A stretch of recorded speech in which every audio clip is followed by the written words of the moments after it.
Hi friends, this is Meena. Welcome back to Meena style. ఇవాళ అయితే పచ్చి రొయ్యలు మా స్పెషల్ సండే, ఇది సండే బ్లాగ్. పచ్చి రొయ్యలు ఇంకా బిర్యానీ చేసుకుందాం అనుకున్నాం, ఇంకా అదే చేస్తున్నా. ఇంకా పచ్చి రొయ్యలు అయితే డ్రై రోస్ట్ లాగా చేసేస్తున్నా. ఫస్ట్ డ్రై రోస్ట్ చేసి తర్వాత చేయాలంటే ఈ ప్రాసెస్ కరెక్టో కాదో నాకు తెలీదు. నాకు వచ్చిన ప్రాసెస్ అయితే ఇదే. ఇంకా పచ్చి రొయ్యల ప్రాసెస్ వేరే ఉంటుందంటే నాకు కామెంట్లో చెప్పండి, అదే ట్రై చేస్తాను నెక్స్ట్ టైం. ఇదైతే నాకు తెలిసింది ఇది ఒకటే. మేమైతే తినము, ఎక్కువ తెచ్చుకోం కాబట్టి ఎక్కువ నేను చేయలేదు, అంత ఎక్స్పీరియన్స్ లేదు ఇది చేయడంలో అయితే. ఇంకా నార్మల్గా అయితే ఇట్లా చేస్తారని మా మమ్మీ అనింది, అట్లానే ప్రాసెస్ అయితే ఫాలో అవుతున్నా. పచ్చిగా ఉంటావు కానీ కొంచెం డ్రై చేయాలి, పెనం పైన వేసి డ్రై చేయాలంటే అలాగే డ్రై చేస్తూ ఉన్నా. ఇంకా మధ్యలో అయితే ఏదో ఒక జ్యూస్ కానీ ఏదో ఒక డ్రింక్ తాగడం నాకు అలవాటు. వంట చేస్తూ ఏదో ఒకటి తాగేస్తూ ఉంటా. ఇక్కడైతే ఇంకా మెంతులు, ఆవాలు పొడి వేసుకొని ఆ పొడిలో వాటర్ వేసుకొని తాగేస్తున్నా. కొంచెం చేతిగానే ఉంటుంది కానీ ఇంకా అలవాటు అయిపోయింది, తాగేస్తున్నా. మళ్ళీ మా ఫిష్ ఇంకా దీనికైతే ఫుడ్ పెట్టకముందు నేను ఎక్కడ చేయి పెడితే అట్ట వెళ్తూ ఉంటుంది. ఇంకా ఫుడ్ పెట్టే ముందు రోజుకొసేపు ఆడి దాంతో అది ఒక్కటే ఉంది పాపం, మిగతా అన్నీ చనిపోయినాయి, ఇది ఒక్కటి మిగిలిపోయింది. ఇంకా దాంతో ఆడి ఫుడ్ అయితే వేసి కొద్దిసేపు ఉండి వచ్చేసిన. ఇంకా మళ్ళీ వంట స్టార్ట్ చేసిన. అక్కడ వెళ్ళి అంతా చేసేసరికి ఇవైతే మంచిగా ఫ్రై అయిపోయినాయి. ప్రాన్స్ మొత్తం ఫ్రై అయిపోయినాయి. పక్కకి తీసుకొని మళ్ళీ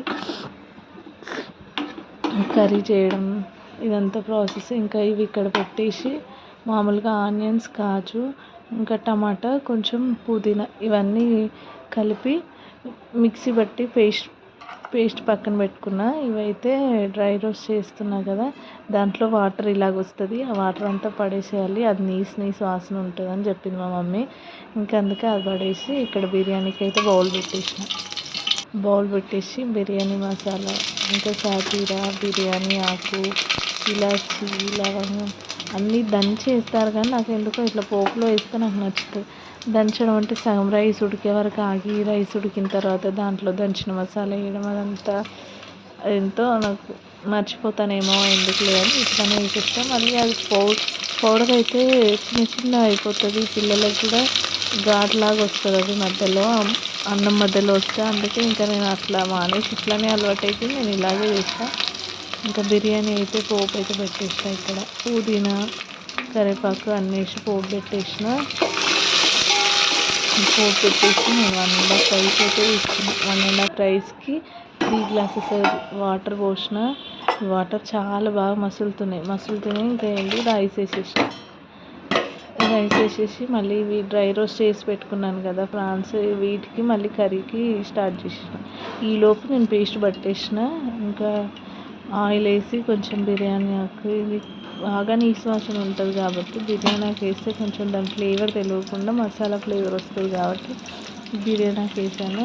ఇంకా పచ్చిమిర్చి, ఆనియన్స్ అన్నీ ఇంకా మనం కర్రీకి అయితే ఎలా చేసుకుంటామో అలా అవన్నీ ఆనియన్స్ కూడా అన్నీ వేసి, కరివేపాకు కూడా వేసి, పసుపు, ఇంకా జింజర్ గార్లిక్ పేస్ట్ ఇవన్నీ వేసి బాగా ఫ్రై చేసాను. ఫస్ట్ ఆనియన్స్ ఇవన్నీ బాగా ఫ్రై అయిన తర్వాత మనం ముందే చేసి పెట్టుకున్న పేస్ట్ ఉంది కదా, కాజు, ఆనియన్, టమాటో, ఇంకా పుదీనా వీటన్ని పేస్ట్ దీంట్లో వేసాలి. బాగా ఫ్రై అవుతుంది. ఇక్కడ ఇది మంచిగా ఆనియన్స్ అన్ని బ్రౌన్ కలర్కి కొంచెం ఆరే టైంకి ఇంకా దానిపైన ఈ పేస్ట్ అయితే వేసేయాలి. పేస్ట్ వేసి పచ్చివాసన పోయే వరకు బాగా ఉడకనివ్వాలి, కొంచెం మగ్గనివ్వాలి దాన్ని. అలాగే కారం వేసి అట్లనే వేస్తే బాగోదు. ఇది బాగా మగ్గే వరకు ఆగాను, మంచిగా మగ్గి దానిపైన నుంచి ఆయిల్ పైనకి వచ్చే వరకు ఉంచాను. మంచిగా మగ్గిన తర్వాత దీంట్లో వాటర్ వేసి కొద్దిసేపు ఉంచిన తర్వాత మళ్ళీ కారం, ఇంకా సాల్ట్ ఇవన్నీ వేసి మళ్ళీ ఒక 10 minutes అట్లా మగ్గనిచ్చాను. మగ్గితే కారం పచ్చి వాసన లేకుండా మంచిగా ఫ్రై అయిపోయి ఉంటుంది. ఒక 10 minutes మగ్గిన తర్వాత దీంట్లోనే మనం క్లీన్ చేసి పెట్టుకున్న ప్రాన్స్ మొత్తం దీంట్లో వేయచ్చు. ఇలాగ దీంట్లో వేసేసి ఇంకా గ్యాప్ ఇవ్వకుండా దాంట్లో వేసేసి మూత పెట్టేసేయాలి. దాని స్మెల్ బయటికి వెళ్ళకుండా టేస్ట్ బాగా వస్తుంది.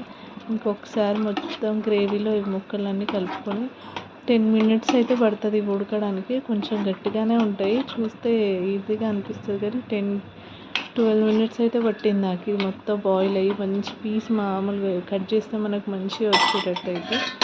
ఇంకా 10 మినిట్స్ అట్లనే ఉంచేసిన. 10 మినిట్స్ ఉంచి ఈలోపు రైస్ అయిపోయింది. రైస్ ఒకసారి చూసుకొని రైస్ అయితే అయిపోయింది.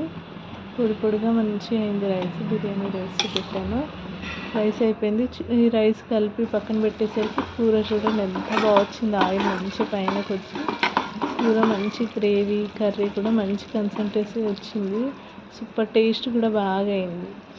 ఇలా అనేసరికి ముక్క ఇలా విచ్చుకుంది చూడండి, అయిపోయింది. ఇంకా దీంట్లో ధనియాల పొడి, ఇది ధనియాల పొడి ఎప్పుడు చేసి పెట్టుకుంటా నేను, బయట నుంచి తెచ్చుకొని ఒకేసారి ఎక్కువ ధనియాలు తెచ్చుకొని ధనియాల పొడి చేసి పెట్టుకుంటాను. దానికి ఇంకా ధనియాల పొడి కొంచెం మసాలా పొడి ఇంట్లోనే చేస్తా. వీలైతే ఎప్పుడైనా మసాలా ఎలా చేయాలో వీడియో తీసి పెడతాను. చాలా బాగుంటుంది. నాకు బయట ఫ్లేవర్స్ నచ్చవు, ఇంట్లోనే చేసుకుంటాను. ఇంకా ఇదైతే అయిపోయింది. ఇంకా నేను సర్వ్ చేసుకోవడమే. ఇంకా నాకు ఏ నాన్ వెజ్ ఉన్నా దోశ కానీ చపాతీ కానీ అట్లా తినడం ఇష్టం. ఇంకా చపాతీ చేసే అంత ఓపిక లేదు ఇంట్లో. అయితే దోశ పిండి ఉంది కాబట్టి ఈజీగా దోశ చేసేసుకున్నా. ఇంకా కీరా దోశ అయితే మాకు రెగ్యులర్ అయిపోయింది. ఇంకా దోశ పెట్టేసుకొని ఇంకా కర్రీ పెట్టేసుకున్నా. కొంచెం రైస్, 2 దోశలు తిన్న తర్వాత ఇంకా రైస్ ఏం తినాలనిపిస్తుంది. ఏదో పెరుగు కోసం కొంచెం రైస్ వేసుకున్నాను. ఇంకంతే. సండే అయితే మా లంచ్ ఇది. మీ లంచ్ ఏందో కామెంట్ చేయండి.